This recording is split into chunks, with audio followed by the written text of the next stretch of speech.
శ్రీ స్తంభాద్రి లక్ష్మీ నరసింహస్వామి స్వయంభూ దివ్యక్షేత్రం ఖమ్మం పట్టణంలో స్వయంభూ దివ్యక్షేత్రంగా పేరుగాంచిన ఈ యొక్క స్వామివారి సన్నిధిలో గత మాఘమాసంలో నూతనంగా ప్రవేశపెట్టినటువంటి గిరి ప్రదక్షిణ కార్యక్రమం స్వాతి నక్షత్రం సందర్భంగా ఈ గిరి ప్రదక్షిణ కార్యక్రమాన్ని ప్రారంభించడం జరిగింది. స్వామివారి ఆజ్ఞతో ఈ కార్యక్రమం ఈ నెల 8వ తేదీతోటి సంవత్సర కాలం పూర్తవుతుంది.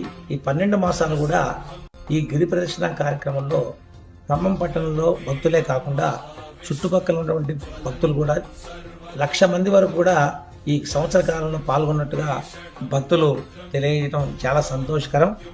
ఈ సందర్భంగా 8వ తేదీ ఫిబ్రవరి 8వ తేదీ ఈ యొక్క స్వాతి నక్షత్రం సందర్భంగా నిర్వహించబడేటువంటి ఈ గిరి ప్రదక్షిణ కార్యక్రమంలో స్వామివారికి ప్రాతకాలంలో విశేష పూజల అనంతరము నిత్య పూజా కార్యక్రమం అనంతరము సాయంత్రం 5:30 గంటల నుంచి కూడా స్వామివారి సన్నిధిలో గిరి ప్రదక్షిణ కార్యక్రమం భక్తుల యొక్క సమక్షంలో భక్తుల కోలాటాలతోటి నృత్య గీతికలతోటి జయ కేతనాలతోటి పౌరాణిక వేషధారణలతోటి సాంప్రదాయ నృత్యాలతోటి ఈ యొక్క గిరి ప్రదక్షిణ కార్యక్రమం రంగరంగ వైభవంగా నిర్వహించడానికి సన్నాహాలు చేస్తూ ఉన్నారు దేవస్థానం వారు.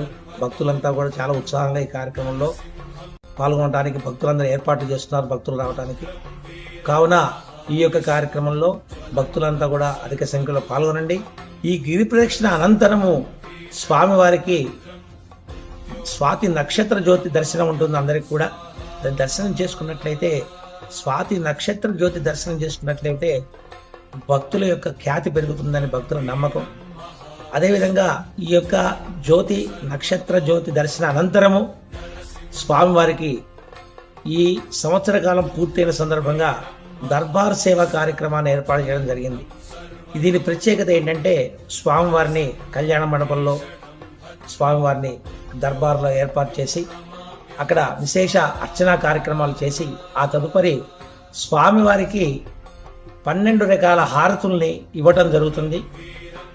సాంప్రదాయ రీతిలో 12 రకాల హారతులు ఇవ్వడం జరుగుతుంది. ఆ తదుపరి 108 రకాల మధుర ప్రసాద నివేదనలు స్వామివారికి నివేదన చేయడం జరుగుతుంది. ఆ తదుపరి నీరాజన మంత్రపుష్పాల అనంతరము భక్తులందరికీ కూడా దర్శనం చేసుకున్న భక్తులందరూ కూడా తీర్థ ప్రసాద వితరణ స్వామివారి ఆశీర్వచన కార్యక్రమం ఉంటుంది. ఇటువంటి మహద్భాగ్యం ఈ కార్యక్రమంలో పాల్గొన్న భక్తులందరూ కూడా కలగాలని కోరుకుంటున్నాం.